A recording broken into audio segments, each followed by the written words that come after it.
Hello, world and universe. Welcome to the Trevor Donald Experience on YouTube. Manifest your truth.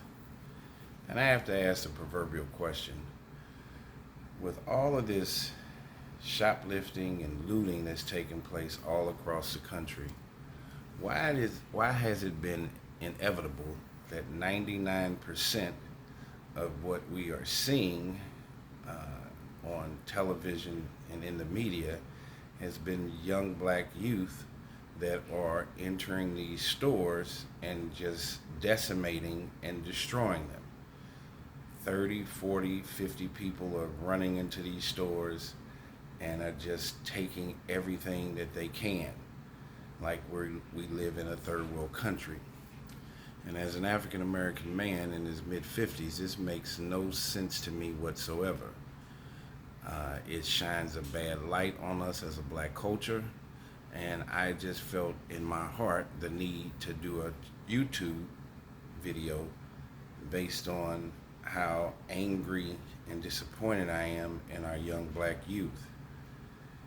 We have gone down a travail of negativity, nonsensical, destructive behavior with our young people today that is not God-fearing, that is not positive, and is making no sense.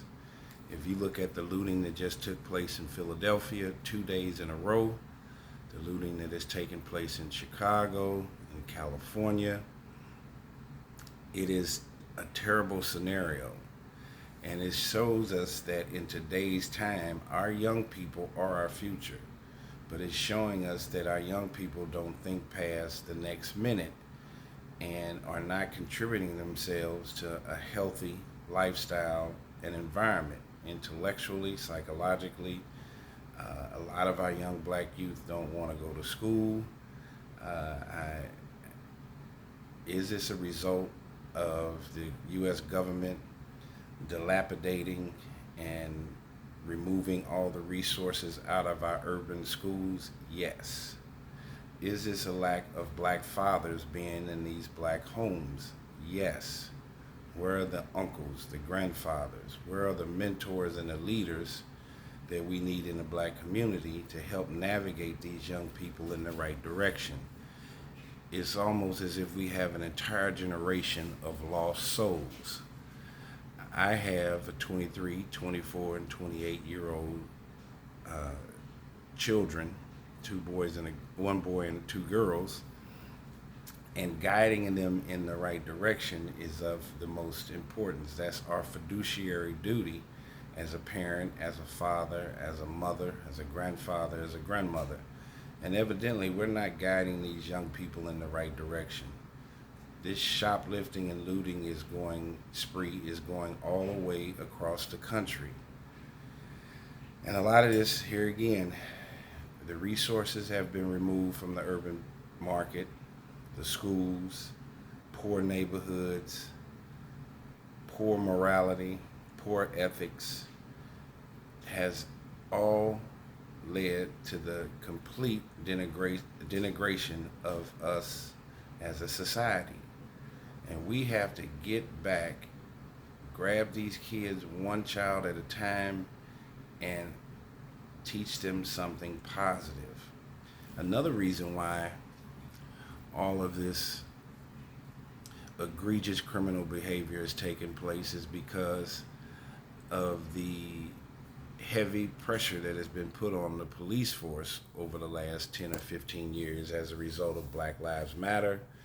We've had some racial circumstances where white cops have unfortunately killed black folks.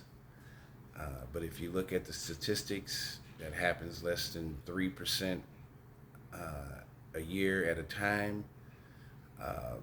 There are more black people killing black people and hurting and harming and assaulting with gun violence and all kind of egregious behaviors, black on black, way more than has been white on black or black on white.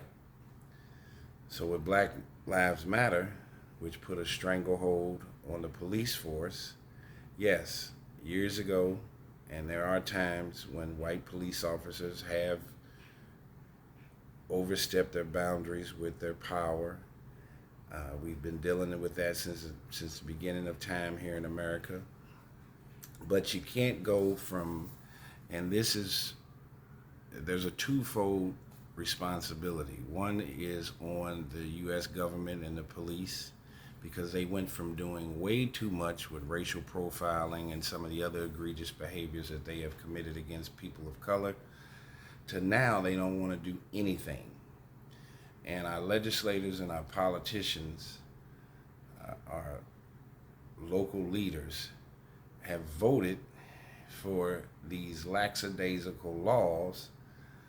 For example, with shoplifting, going back to this craziness with shoplifting. One, yes, it's a breakdown in the family. But the other part of it is the laws have gotten really, really laxed. You take San Francisco, for example. One can steal up to $950 a day, and it's a misdemeanor, or they may not even get arrested. And so now you see in San Francisco, which has turned into a third world country, where people are walking into Walgreens, Walmart, Target, all these different places, stealing like crazy. Nothing is happening to them, because if a security guard or a police officer tries to arrest or subdue them, they lose their job, the company gets sued, and then the person that's stealing gets to leave. So these laws are shooting ourselves in the foot, these lackadaisical laws that we have now, where anybody can almost do anything. You take St. Louis, people are not paying their personal property taxes, they're running red lights, they're running stop signs, temporary tags on plates are everywhere. The police are not doing any kind of vehicle stops anymore, because everybody's so afraid to be shot, to be sued and shot for a minor infraction, whether it's the police shooting them, or now with these gun laws, everybody has a gun out in the open like we're the Wild Wild West, and nobody wants to do anything. The law enforcement folks, they want to work their 8 hours and go home. A minor misdemeanor situation can turn into a homicide on both ends, whether it's the criminal committing a crime against the police or the police committing a crime against the criminal. And we've gotten to a fear-based reality where nobody wants to do anything, and it's you can do whatever you want, no matter how negative and terrible it is in today's time. And we're losing our moral framework as an American society.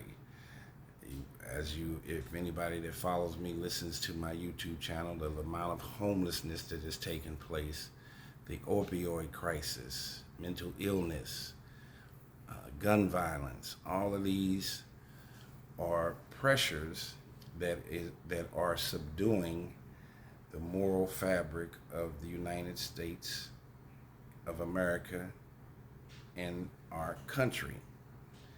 And so we have to make sure that we vote in the right local politicians, the right leaders, civic leaders. We have to, as African American people, get away from the narrative that if you're black and you criticize black bad behavior, that you're an Uncle Tom, or you're Republican or conservative. We're the only race of people where we brag about how poor we were, how poor we are, and how we went from rags to riches. No other race of people do that. Country singers, pop stars, Indian, Asian folks, black folks, we're the only race of folks that in our rap music, in our lyrics, we talk about nothing but denigration and debauchery. How low can you go on the moral code, on the moral pendulum? And it is creating a narrative that's not even realistic. These laws are way too lackadaisical. Black Lives Matter, the only time they ever protested was when a white officer did something to somebody black. They never protested when it was black on black crime that is committed every day. Black Lives Matter should have been protesting every day. There should have been cities in every, there should have been sites, Black Lives Matter centers in every city in the country. So what was their real agenda or mission? It's confusing, and now they went bankrupt. So what leadership are we going to have now that's going to go out and protest and advocate for black folks when they have been treated wrong? But we have such a high preponderance of illegal and immoral, inept activity with the shoplifting, with looting, with committing crimes, with gun violence, that is making no sense. And we need more and more black folks in their 40s, in their 50s, in their 30s, in their 60s to start saying that enough is enough. We're having a purging of our society where we're losing people every day to gun violence, the opioid crisis, the fentanyl issue, and it makes no sense. These laws have gotten way too lax. Here again in California, they're just shoplifting and looting is just decimating the state because nobody's going to get arrested. There have been several cases where where security has stopped a customer for shoplifting, and it ended in a result of the security guard being fired. Well, then why have a security guard at all? And as a result, you're seeing a lot of Fortune 500 companies. Here again, black folks, we're shooting ourselves in the foot where Fortune 500 companies are starting to leave the urban market. The Walmarts, the Targets, the CVS's, the Walgreens, many of your grocery stores. Nobody wants to come into these desert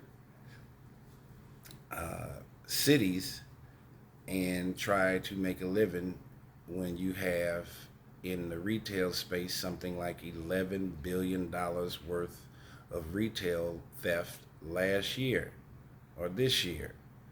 It makes no sense.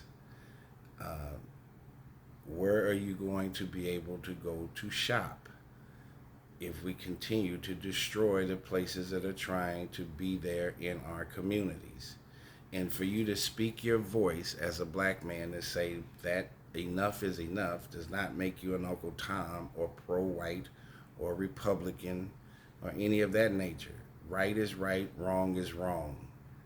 It doesn't make a difference what your race or your color is. And we have to get to a narrative where we should have more African American men and women trying to graduate from high school, go to college, learn a trade, and do something positive and constructive with their lives. We need more black fathers in the home.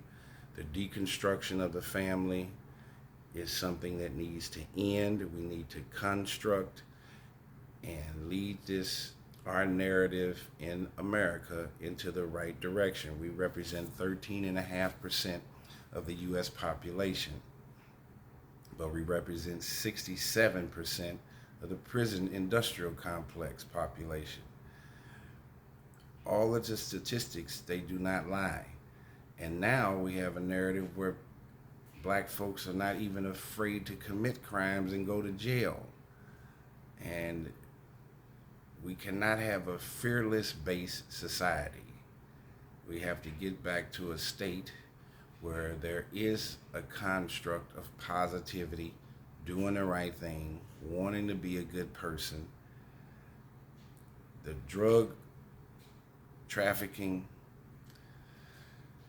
the homelessness, the shoplifting, the looting, the random assaults, even having random assaults where black youth are going on these white campuses and these universities and robbing college students. It's happening in Chicago. It's happening in St. Louis.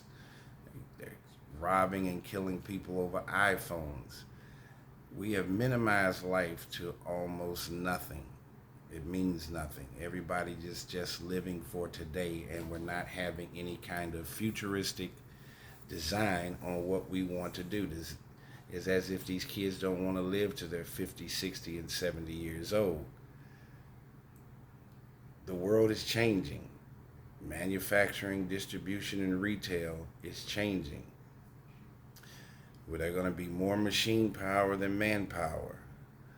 A lot of these companies are changing. There's not a scenario where you're going to work for one company for 30 and 40 years. So America also has to look that they have created this volcanic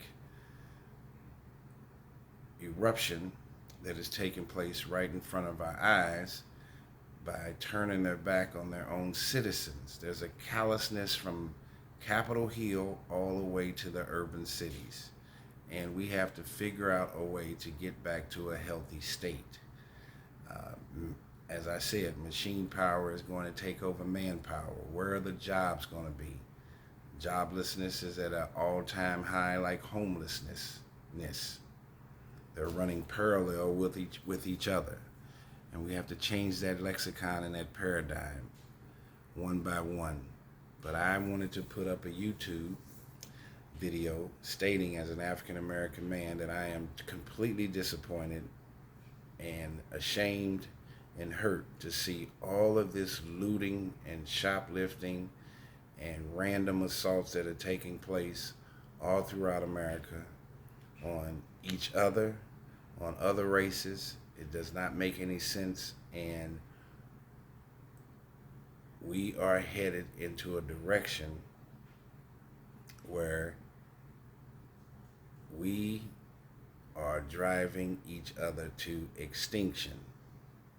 Literally, figuratively.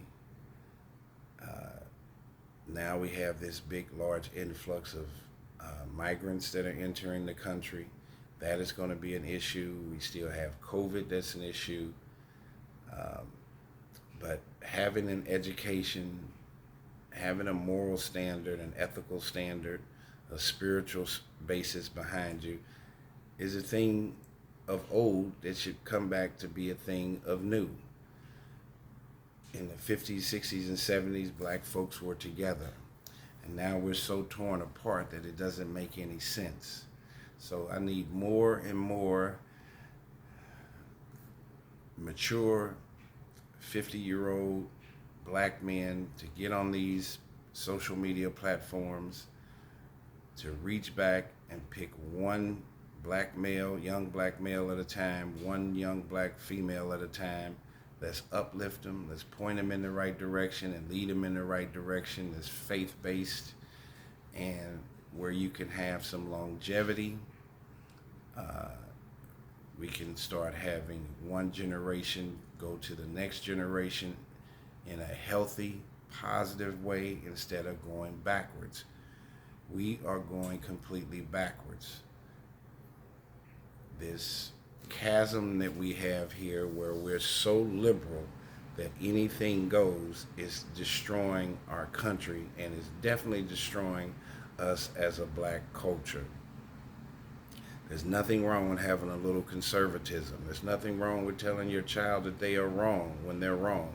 There's nothing wrong with giving constructive criticism. Everything about being loosey-goosey does not make the world go round. This is a terrible scenario that we're in. These laws are way too loose. Nobody is afraid to commit a crime and then have any fear of being arrested. And this is sweeping all the way across the board. We have a pandemic of crime. We have a pandemic, an epidemic of unhealthiness. We have an epidemic of not loving one another. That's not a there's just not a coronavirus epidemic. There is an unhealthy chasm of inhumanity that is taking place all across this country, and it needs to stop. We need to start loving each other and being better at people. And that does not make me or any African American, whether it's Larry Elders or any of these other black folks that are talking about all all of the negative, egregious behavior that we're committing, that does not make us an Uncle Tom and anti-black. Actually, it makes us pro-black when we want black folks to live a healthy, prosperous, and good life. And when you do that, let's make America accountable for its racism, sexism, its subversive plot to keep a certain group of people down. Let's pull them to the pulpit. Let's make the United States government accountable for all of their egregious behaviors. But we cannot do that if we're doing the same thing to each other that other people or the American system is doing to us. That's a double entendre. It makes no sense. So let's wake up, let's stay woke, let's manifest our truth in the right direction. Let's change this narrative immediately. America and the urban market has gotten completely out of control, and if we don't wake up soon, we're going to be in trouble. We do not need to defund the police. That makes no sense. It's no different than, do we need to defund hospitals? No. If you're sick, who do you call? A doctor. If your house is on fire, who do you call? The fire department. So if you have a legal problem, you should call the police. Most of these cities are understaffed with police officers. Most of these jails and prisons are understaffed with correctional officers, while you still have tons of individuals that are going to jail and going to prison.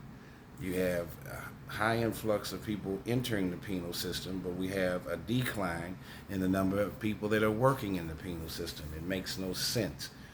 How safe do you think this country is going to be if we continue to defund the police? That makes no sense. We're going to police ourselves, so we're just going to be cowboys and Indians and just shoot each other. That's a purging of society. So if you have a problem, you call the police. We're the only race of people that say don't snitch, don't tell. That makes no sense. Somebody is doing something wrong and destroying the moral fabric of your community, you should tell. When we grew up as kids, the first thing, if you were with your brothers and sisters and family members and something went wrong, the first thing your parents said was, "Little Johnny, who did it?" And the first thing you did is say, "My cousin Tim did it." We've been telling since day one, the mafia tales. All of this no snitching and don't tell is a joke. And black people have to get away from falling for the okie doke. Let's wake up. Everybody else tells. But if you don't have to tell, if you're not doing anything wrong. So let's live our lives in a good, positive way. Let's spread love one person at a time. Let's help and be hopeful and spread hope to each person. HOPE, help one person every day. And let's live our lives in some kind of communal spirit with all races of people. That is the lexicon that America needs to have as its standard. So manifest your truth. If you like this information, please hit the like button and the notification. Please share this information with folks that you think will find this information informative. And let's start spreading more positivity than negativity. See you next time.